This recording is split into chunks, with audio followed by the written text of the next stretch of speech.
Hey guys, तो स्वागत है आपका कैप्टन B2 के चैनल में, जहां आज हम बात करने वाले हैं कि डॉक्टर स्ट्रेंज कैसे मिरर डायमेंशन में स्पाइडरमैन से हारा जबकि वो वहां का मास्टर था। प्लस जब डॉक्टर स्ट्रेंज मिरर डायमेंशन में स्पाइडरमैन से लड़ रहा था तो वो आई ऑफ अगामोटो ग्लो क्यों कर रहा था जबकि उसमें टाइम स्टोन नहीं है। वैसे ये बात तो ग्लो देखकर ही आप समझ गए होंगे कि उसमें टाइम स्टोन नहीं था, क्योंकि अगर टाइम स्टोन होता और वो यूज हो रहा होता तो वहाँ ग्रीन ग्लो करता, ना कि ऑरेंज। साथ ही साथ ये भी जानेंगे कि क्यों टॉम हॉलैंड का बनाया हुआ एंटी गॉब्लिन सीरम नॉर्मन पर काम नहीं करता है। प्लस इस चीज पर भी बात करेंगे कि क्या एमसीयू स्पाइडरमैन का स्पाइडर सेंस टोबी मैगवायर के स्पाइडर सेंस से बेहतर है, क्योंकि जब से एमसीयू स्पाइडरमैन ने ये डिटेक्ट किया है कि यहाँ पर ग्रीन गॉब्लिन रहता है अपने स्पाइडर सेंस के जरिए, तब से ऐसा कहा जा रहा है कि एमसीयू स्पाइडरमैन का स्पाइडर सेंस टोबी मैगवायर के स्पाइडर सेंस से बेहतर है। सो अगर चैनल पे नए हैं तो चैनल को सब्सक्राइब कर दीजिएगा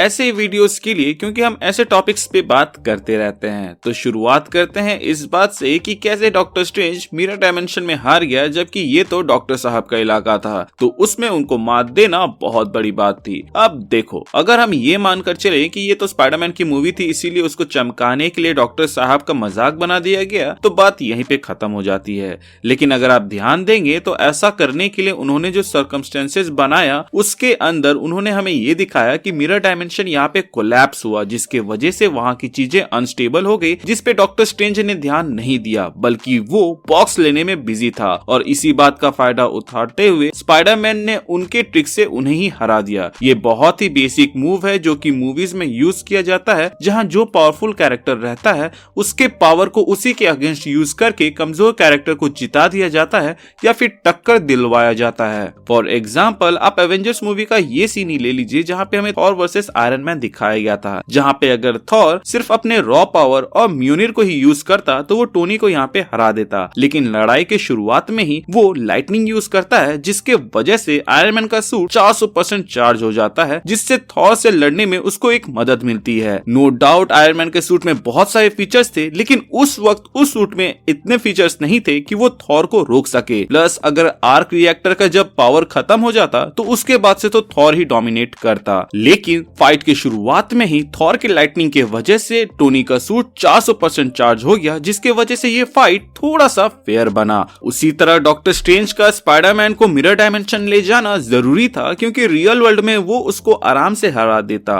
बट यहाँ पर हराने की भी बात नहीं थी। यहाँ पे बात थी कि डॉक्टर स्ट्रेंज को पूरी मूवी भर कहीं पे कैद करके रखना था ताकि स्पाइडरमैन को वो रोक ना सके, जिसमें वो कामयाब होता है। पीटर के पास ऐसा कोई भी तरीका नहीं था कि वो डॉक्टर स्ट्रेंज को अपने वेबिंग से कैद कर सकता था, इसीलिए डॉक्टर स्ट्रेंज जैसे पावरफुल कैरेक्टर को उसी के चाल यानी कि मिरर डायमेंशन में फंसा दिया गया। इस मिरर डायमेंशन के सीन के अंदर आप आई ऑफ अगामोटो को ग्लो होते हुए देखते हैं, जिससे हमें ये पता चलता है कि शायद तक वो उसे यूज कर रहे थे दूसरे आयामों से ऊर्जा लेने के लिए। पहले तो इसमें टाइम स्टोन था तो उसका यूज करने पर ये ग्रीन ग्लो करता था, परंतु यहाँ ऑरेंज ग्लो करना शोज की वो एल्ड्रिच मैजिक यूज कर रहे थे। यहाँ पर मैं एक थ्योरी देना चाहूंगा कि हो सकता है कि यहाँ पर वो आई ऑफ अगामोटो में कैद किसी मॉन्स्टर या क्रिएचर की पावर को यूज कर रहे हो, एज आई ऑफ अगामोटो एक कंटेनर है एमसीयू के अंदर जिसमें पहले तो टाइम स्टोन रखा गया था, तो पॉसिबली ये कंटेनर डेमंस को भी कैद करके रखा जा सकता है, जिसके बाद से डॉक्टर स्ट्रेंज उनके पावर को यूज कर सकते हैं या फिर जो भी उनको पहने हुए हो वो उसको यूज करता है। मल्टीवर्स ऑफ मैडनेस के ट्रेलर में हमने देखा था कि वो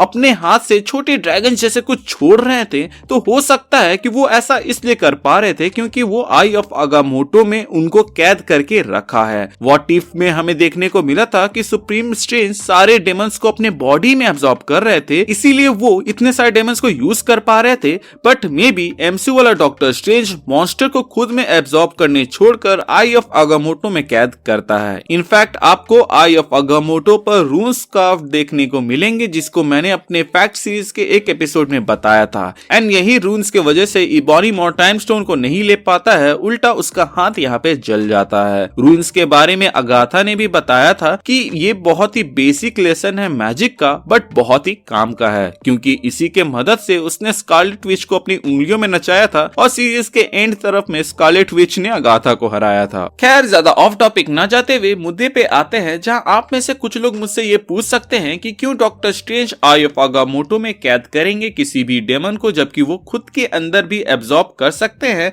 व्हाट इफ के सुप्रीम स्ट्रेंज के जैसे, तो भाई खुद के बॉडी में एब्जॉर्ब करने का साइड इफेक्ट होता है जिसमें कभी कभार वो हावी होने लगते हैं डॉक्टर स्ट्रेंज के ऊपर, जैसा कि हम लोगों ने इस सीन के अंदर देखा था व्हाट इफ के अंदर। प्लस एमसीयू के डॉक्टर स्ट्रेंज के पास लॉस्ट लाइब्रेरी ऑफ कैग्लियोस्ट्रो का एक्सेस नहीं था जो कि सुप्रीम स्ट्रेंज के पास था, जहां पे उसने ये सीखा था कि कैसे खुद के अंदर सारे मॉन्स्टर को कैद करके रखा जा सकता है। वैसे भी जिस बुक के अंदर ये रस्म दिया हुआ था कि अपने अंदर कैसे मॉन्स्टर को एब्जॉर्ब करना है, वो लॉस्ट लाइब्रेरी ऑफ कैग्लियोस्ट्रो में था जिसके लिए सुप्रीम स्ट्रेंज पास्ट में गया था। खैर एमसीयू के अंदर हमें बुक ऑफ कैग्लियोस्ट्रो तो दिखाया गया है जिसके अंदर time stone and dark dimension से कनेक्शन और वहां से पावर ड्रॉ करने की रस्म के बारे में बताया गया है, जिससे हमें ये पता चलता है कि कॉमिक्स की तरह में भी बुक ऑफ कैग्लियोस्ट्रो के अंदर डार्क होल्ड के कुछ पेजेस हो सकते हैं जिसमें डार्क मैजिक या ब्लैक मैजिक यूज करने की रस्म हो। खैर अब आते हैं कि क्यों ग्रीन गॉब्लिन का एंटी सीरम काम नहीं करता है जब उसको इस सीन में यूज किया जाता है। तो इसका जवाब बहुत ही सिंपल है, क्योंकि एंटी गॉब्लिन सीरम बनाने के दौरान ही नॉर्मल गॉब्लिन बन चुका था, जिसके वजह से वो अपने क्योर को अल्टर कर दिया था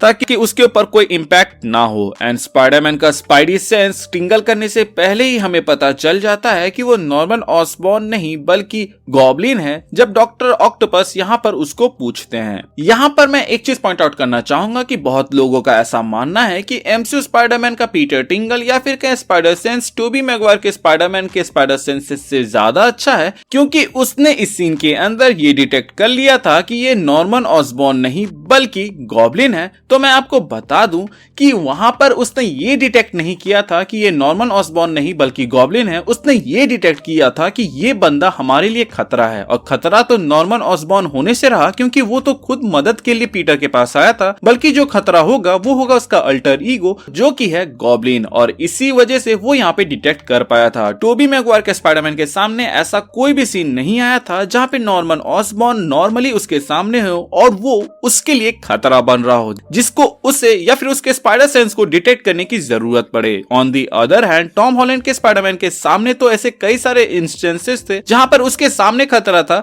लेकिन वो डिटेक्ट नहीं कर पाया था, जिसका best example far from home की पूरी मूवी है जहां पे मिस्टीरियो ने टॉम हॉलैंड के स्पाइडरमैन को पूरे मूवी भर में बेवकूफ बनाया था। बस एंड में यहाँ पे पीटर टिंगल की मदद से पीटर उसको एक बार मात दे पाता है। अब वो सही में मात दे पाया था या नहीं इसके ऊपर तो हम अपने आने वाले वीडियो में बात करने ही वाले हैं, लेकिन जिस चीज के ऊपर मैं बात कर चुका हूँ उसके ऊपर तो डिस्कशन और आपको सजेशन कर ही सकता हूँ, जो कि है स्पाइडरमैन का स्पाइडर सेंस कैसे काम करता है और वो क्यों स्पाइडरमैन टू स्पाइडरमैन वेरी करता है, जिसको मैंने अपने इस वीडियो में बताया था जहां पर मैंने आपको ये एक्सप्लेन किया था कि कैसे यहाँ पे पीटर की बॉडी मूव कर रही थी जब उसका सोल उसके बॉडी से बाहर हुआ था और डॉक्टर स्ट्रेंज उससे यहाँ पर बॉक्स नहीं ले पाते हैं। इस वीडियो का लिंक आपको डिस्क्रिप्शन और आई बटन में शो हो जाएगा, प्लस एंड स्क्रीन में भी शो होगा, तो अगर आप इंटरेस्टेड हैं तो उसको चेकआउट कर सकते हैं। इतना तो सारे स्पाइडरमैन फैंस जानते हैं कि स्पाइडरमैन का स्पाइडर सेंस तब टिंगल करता है जब खतरा सामने होता है, तब नहीं जबकि कोई विलन उसके सामने होता है। वरना स्पाइडरमैन फार फ्रॉम होम के अंदर मिस्टीरियो जब भी उसके सामने था